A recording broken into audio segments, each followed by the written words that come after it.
The vanishing point tool. इस tutorial में हम लोग स्टडी करेंगे कि वैनिशिंग पॉइंट टूल क्या है और हम लोग उसको किस तरह इस्तेमाल कर सकते हैं। वैनिशिंग पॉइंट टूल का इस्तेमाल क्यों किया जाता है?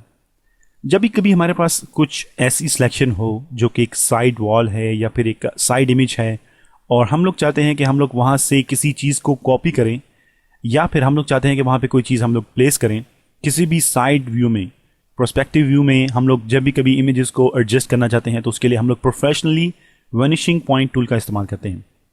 जैसा कि यहाँ पे आपके सामने जो इमेज ओपन है इसमें हम लोगों ने साइड वॉल के ऊपर फोटोशॉप CS3 की 3 लोगोस को प्लेस किया है और इन 3 लोगों की जो प्लेसमेंट है उसमें ख़ास बात यह है कि ये तीनों रिसाइज हैं और इनकी जो अलाइनमेंट है वो बहुत ज़बरदस्त है। अगर आप लोग वैनिशिंग पॉइंट टूल का इस्तेमाल नहीं करेंगे तो हो सकता है कि आपको ये काम करने के लिए बहुत ज़्यादा टाइम चाहिए हो और इनको आप रिसाइज करेंगे और इसके अलावा इनको आप लोग क्रॉप करेंगे और आपको बहुत सी चीज़ें करनी पड़ेंगी।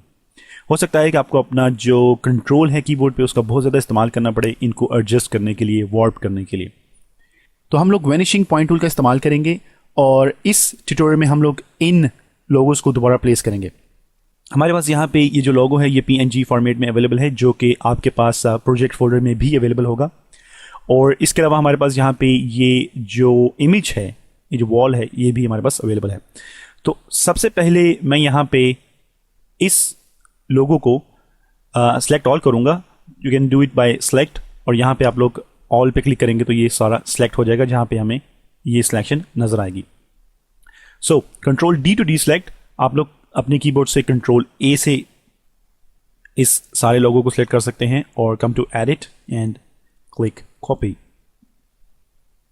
ऑलराइट, अब हम लोग दोबारा इस इमेज में आएंगे और यहाँ पे मैं एक न्यू लेयर बनाऊंगा सबसे पहले और यहाँ पे इस लेयर पे हम लोग जो लोगोस हैं उनको प्लेस करेंगे ताकि बाद में हम लोग उन पे एडिटिंग कर सकें, हम लोग उसमें शेड्स अगर हमें चाहिए हम लोग दे सकें, अगर हम लोग उसमें कुछ लाइटिंग में चेंजेस करना चाहते हैं तो हम लोग उसमें कर सकें, वो अपनी एक सेपरेट लेयर में होंगे। ऑलराइट, अब हम लोग यहाँ पे क्लिक करेंगे filter and we have something called vanishing point. इसकी जो शॉर्टकट की है दैट्स ऑल्ट कंट्रोल V जो कि बहुत बड़ी की है and I am gonna press vanishing point tool. अब हम लोग यहाँ पे सबसे पहले एक ग्रिड तैयार करेंगे जिसकी मदद से हम लोगों को ये पता चलेगा कि हम लोगों को कहाँ पे अपने जो ग्राफिक हैं उसको प्लेस करना है।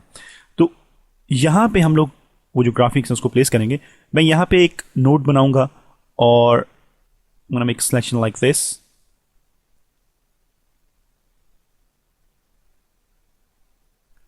और हम लोगों ने यहाँ पे इस तरह एक सिलेक्शन ली है। अब ये जो सिलेक्शन है ये यहाँ से हमारे पास इसका जो साइज़ है वो छोटा है और यहाँ से ये काफ़ी चौड़ी है। हम लोग यहाँ से इसको और भी एडजस्ट कर सकते हैं, हम इसके जो नोट्स हैं उससे इसकी जो एडजस्टमेंट है वो कर सकते हैं। आप इसको और भी ज़्यादा आगे लेके जा सकते हैं, that we depend on you guys. Alright, ये ऑटोमेटिकली आपकी जो यहाँ पे नोट्स हैं उसको एडजस्ट करेगा। अब अगर हम लोग यहाँ पे एक और सिलेक्शन लेना चाहते हैं तो हम लोग यहाँ पे क्रिएट पैनल टूल की मदद से एक और सिलेक्शन ले सकते हैं, जैसे कि हम लोग यहाँ पे एक सिलेक्शन ले सकते हैं। तो आप लोग 2 सिलेक्शंस ले सकते हैं या फिर आप लोग इसमें दोबारा काम कर सकते हैं। जैसे आप इसको क्लिक करेंगे तो वो एक्टिव हो जाएगी। हम इसको एक्टिव करेंगे और यहाँ पे हमारे पास एक टूल है विच इज़ मार्की टूल। ये मार्की टूल वही टूल है जो कि हम लोगों ने टूल्स पैनल में पढ़ा है DVD 1 में और मैं इसको क्लिक करूँगा और हमारे पास यहाँ पे इसकी फीदर के ऑप्शन है, ओपेसिटी के ऑप्शन है जिनके बारे में हम लोगों ने पहले भी ट्यूटोरियल्स में बहुत दफ़ा पढ़ा है। हील के ऑप्शंस हैं। जब भी हम लोग कभी इस वैनिशिंग पॉइंट टूल में हम लोग एक सिलेक्शन लेंगे और उसमें ग्राफिक्स को प्लेस करेंगे तो उनके जो बॉर्डर्स हैं वो प्रॉपर्ली हील हो जाएंगे हमारी सिलेक्शन के साथ। अब मैं यहाँ पे अपना माउस ओवर करूँगा तो आपको प्लस का साइन नज़र आएगा जो कि बहुत छोटा साइन था और अब ये काफ़ी बड़ा हो चुका है और हम लोग इस वैनिशिंग पॉइंट टूल में यहाँ पे इसको क्लिक करेंगे और हम इसको यहाँ पे ड्रैग करेंगे तो हमारे पास ये एक सिलेक्शन बन जाएगी। इस तरह की सिलेक्शन अगर आप लोग मार्की टूल से लेना चाहेंगे तो ये बहुत मुश्किल काम है अगर आप लोग वैनिशिंग पॉइंट टूल में काम नहीं कर रहे। अब मैं कंट्रोल V प्रेस करूँगा, हमारे पास ये जो ग्राफिक है जो हमने कॉपी किया था ये हमारे पास आ चुका है, उसको मैं क्लिक करूँगा और ड्रैग करूँगा इस सिलेक्शन के अंदर।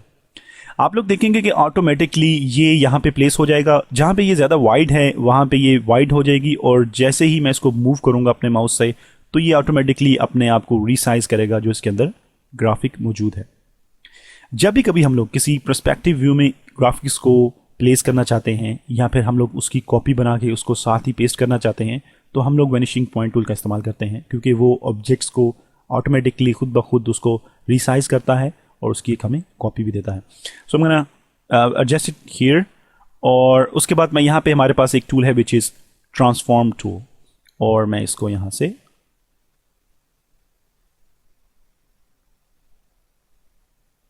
एडजस्ट करूँगा समथिंग लाइक दिस।